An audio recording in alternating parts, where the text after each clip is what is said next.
One group of crash test racers make their living by choosing to leave the racetrack. This Subaru Impreza is driven by top British driver Richard Burns. Car makers use rallying to test the latest developments in gears, brakes, tyres and suspension. If you want to know the difference between a works-prepared rally car and a showroom model, let's say that the one is assembled to a different scale in terms of time and money spent on the operation. Of course, it works both ways.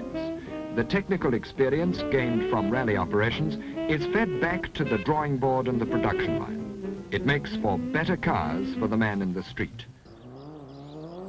It's not a coincidence that the car looks the same, because the regulations insist that we do have a road car base.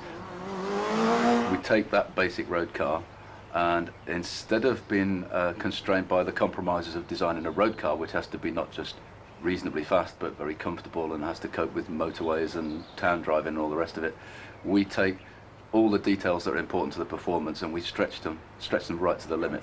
We purely focus on speed, so the car is noisy and uncomfortable to drive and so on, but at the limit it's a much faster beast. Okay.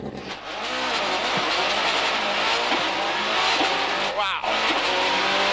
That really takes the pit of the tummy back in, doesn't it?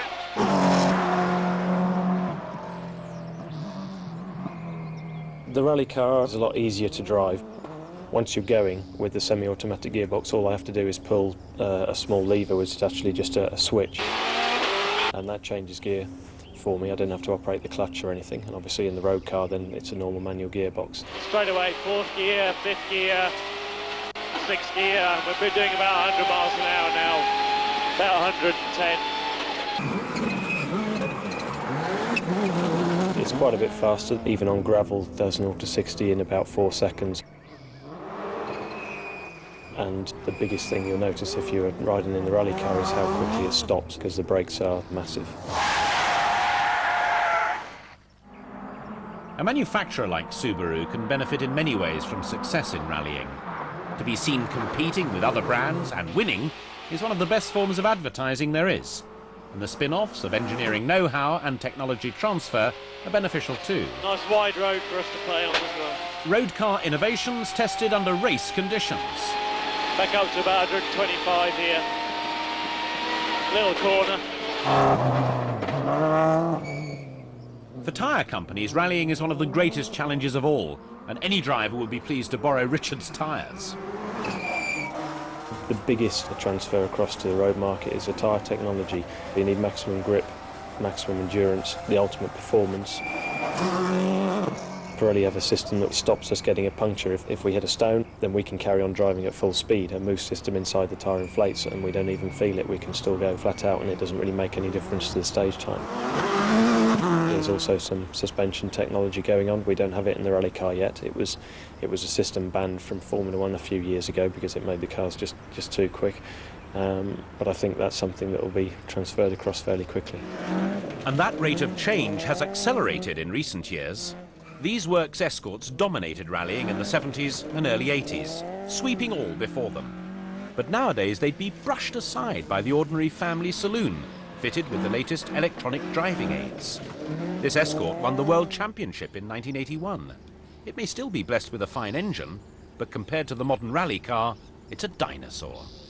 The basic comparison is that the brakes on the modern car are bigger than the wheels on this, and the wheels on the modern car are bigger than the tyres on this. I mean, there's a huge difference there. In the modern car, we've got a cross of door bars, much stronger seats, more comprehensive seat belts. Big step forward in safety. The other thing that I think is so funny is this sort of almost this rock concert display of headlamps. I mean, you'd never have this nowadays, would you? Yeah, that is the classic 80s rally car look. Yeah. Now, they're built into a nice design pod these days for aerodynamic reasons. This is what every boy racer wants. Yeah.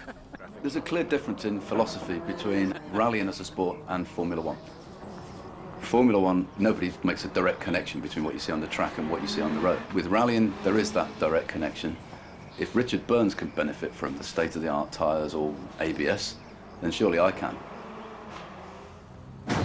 In the highly pressurized environment of a high-speed pursuit, police drivers have to rely on the performance of their patrol cars. They don't hesitate to have the most advanced technology installed, despite being skilled in anticipating the multitude of hazards ahead.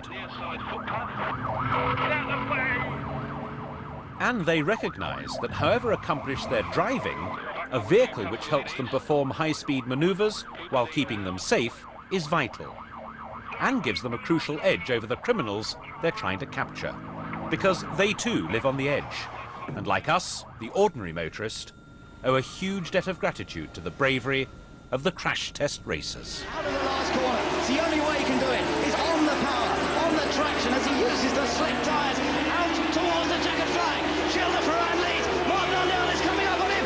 The checkered flag awaits. Across the line they go, and it's going to be Marc Blundell. Marc Blundell is the winner. You're out there, you're fighting against the elements because you're producing this huge amount of download on a race car, some 4,000 pounds on these cars, enough to turn it upside down and stick it to the ceiling. You know, if you could ever do it, it would stay. And your body's going through that. And you know, I'm into a corner and I've got 4.5 times the weight of my head and my helmet being pulled off my shoulders. And that will happen probably 12, 13, 14 times a lap. What we've learned is that there are better ways to survive side impact than are presently being studied in passenger cars.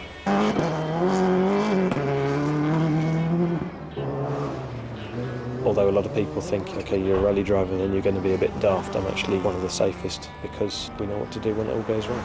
And a lot of people say, how the hell do I drive slowly on the road? And I say, well, you don't see Linford Christie sprinting to the shops every day, do you?